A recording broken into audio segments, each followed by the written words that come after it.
In today's video, I'm sharing my best email management tips, which I've used over the years to tackle the massive load that comes my way each day. I'll teach you how to increase productivity with these email hacks to make your life so much easier and help you focus on other more important tasks like creating content. Let's do this. Hi my lovely people, it's Natalia and welcome back to my channel where I share super actionable ideas on content creation for entrepreneurs and creatives. In today's video, I'm continuing the subject of inbox zero and how to free up your time using this methodology. In my previous videos, I've shown you how to actually reach inbox zero in a fast and efficient manner and uncovered my personal email workflow to help you manage the load in the best way.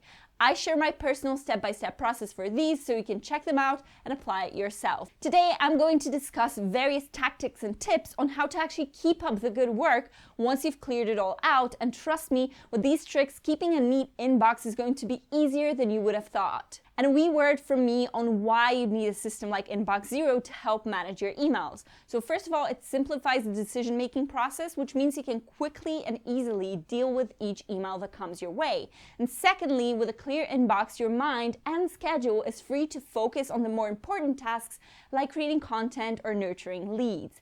And I'd say, especially for a shared inbox, not having Inbox Zero is a recipe for disaster. I've seen emails disappear, slip through the cracks, and not get answered at all. And you know what that means? Your customer doesn't feel well taken care of and you lose opportunities and your business doesn't look professional. But that's just my opinion, you be the judge. I say go for Inbox Zero and save yourself the stress. So without further ado, here are my 8 email management tips. Number 1, don't go nuclear. I want to start with saying this: don't go nuclear on your inbox and hit delete on years worth of emails. I've seen recommended loads of time, and to be fair, it never really sat well with me. It's one thing to delete unnecessary promotional emails on a daily when you review them, but to completely obliterate your inbox, well, that leads to some very loose ends. Instead, opt for archiving all your emails if you want to go for a clean inbox instantly, and trust me, it will save you some headache later on. That being said, I still believe in deleting some emails and being unapologetically fearless about it, but it applies to promotional or notification emails for me mostly.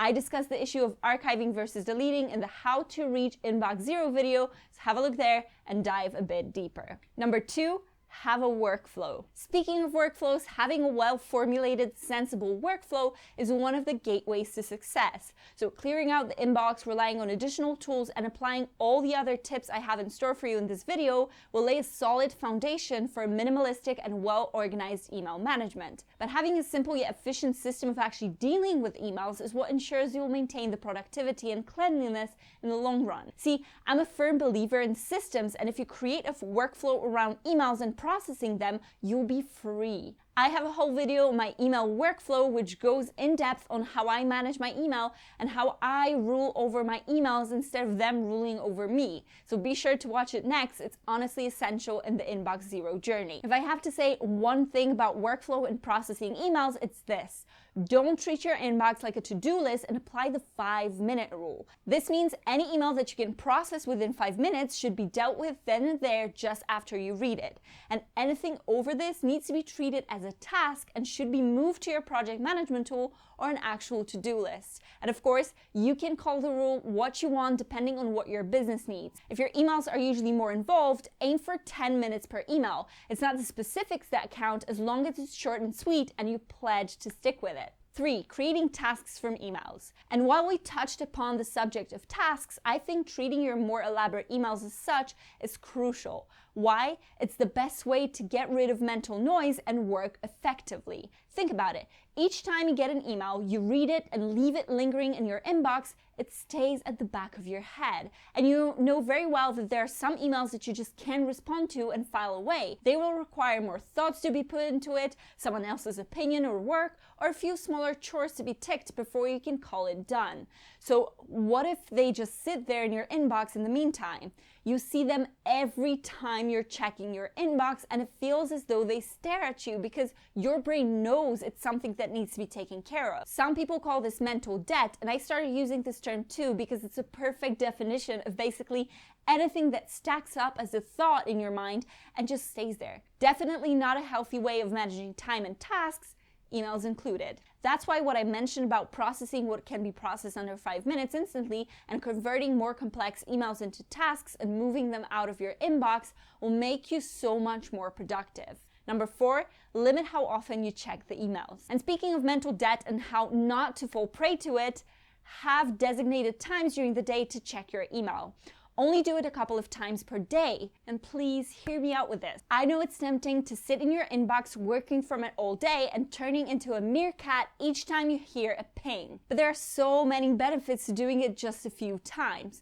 First of all, your focus is so much better throughout the day and you can power through your other tasks without unnecessary distractions. Secondly, it means that when you're dealing with your emails, you can get into them at full speed as well. And don't worry, it's perfectly fine to not answer an email straight away. I believe there needs to be a balance, and if you season your clients thinking they'll be getting an answer from you within seconds or minutes, it can only get you some headaches in the long run. It used to be perfectly fine to respond to an email within 24 hours, but I think with how we're used to, instant messaging, it's better to keep it around 8 to 12 hours. I usually check my inbox first thing in the morning, once after my lunch break, and around 45 minutes before I finish.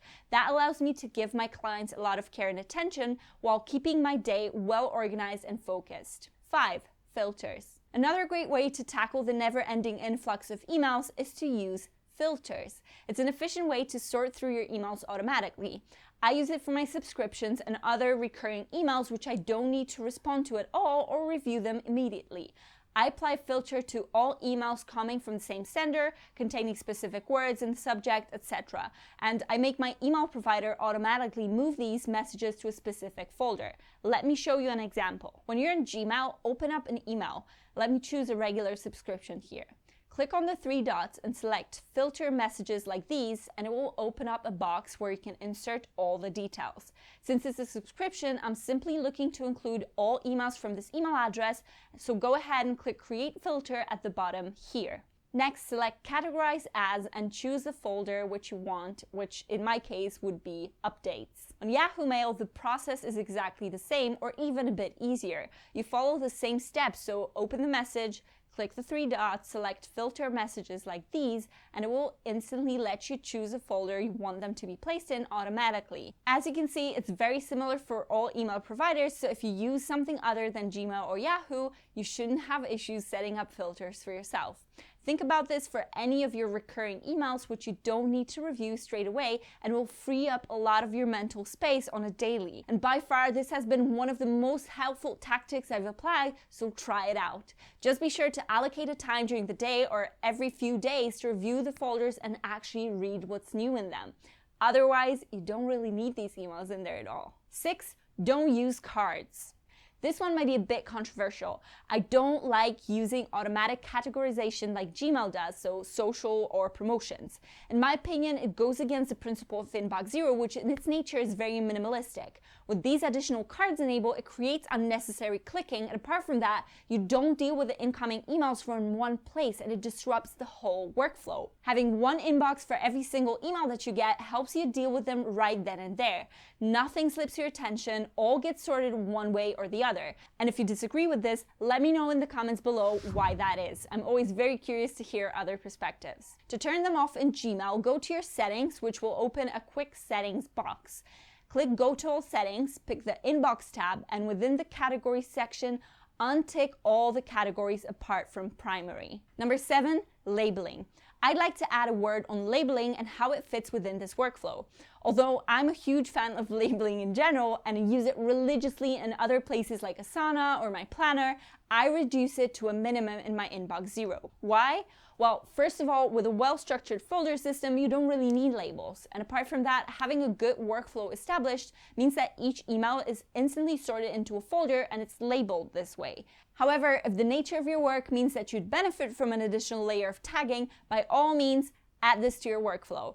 As long as it helps you out and doesn't create more unnecessary mess, put them to good use. Number 8, reminder to clean up. I mentioned it briefly in my previous video, but I think it's quite useful to repeat it here. Set up a monthly reminder for yourself for inbox zero. It can be in the form of an actual reminder with an alert or a recurring monthly task in your project management tool like Asana. This means each month you'll be nudged to sort out your inbox and have it as clean as possible again. It keeps you accountable and helps perpetuate the evolution of your new habit. I've chosen one quiet day in the middle of the month to get this done, and for me, it's a Wednesday and I usually have a bit of a clean in the afternoon. But frankly, at this point, I really don't have much to do and I simply take a few minutes then to review any unread filtered subscriptions. I really believe that if you apply the workflow with the tips I'm sharing with you now, you'll have this inbox zero happen to you almost on autopilot. And a wee bonus note from me, remember that you can't be perfect. You can be certain that even if you're striving for inbox zero, there will still be times when your inbox has some emails lingering in it. Going for perfection is an easy way to give yourself a headache and an additional portion of stress, which just beats the purpose. So take a deep breath, apply as many tips as you can, have a clear workflow, and just let go. You're doing the best you can with the tools you've got, so if there's an email or two still left in your inbox, that's fine. Just deal with them efficiently when you can, rinse and repeat. There are other ways you can help yourself manage emails. You can use external apps like Cleanbox or Clean Email to automatically group and organize, remove, label, and archive emails. I'm testing some of them right now, so I'll report back if I find a really good one. Have a look at this playlist for more productivity tips to give you more time to focus on your business and create valuable content. Have you got any other tips on how to manage emails efficiently? Share them in the comments down below and let's help each other out. Like this video if you enjoyed it, subscribe to my channel for more wholesome content for entrepreneurs and creatives. Thank you so much for watching and I'll see you next time.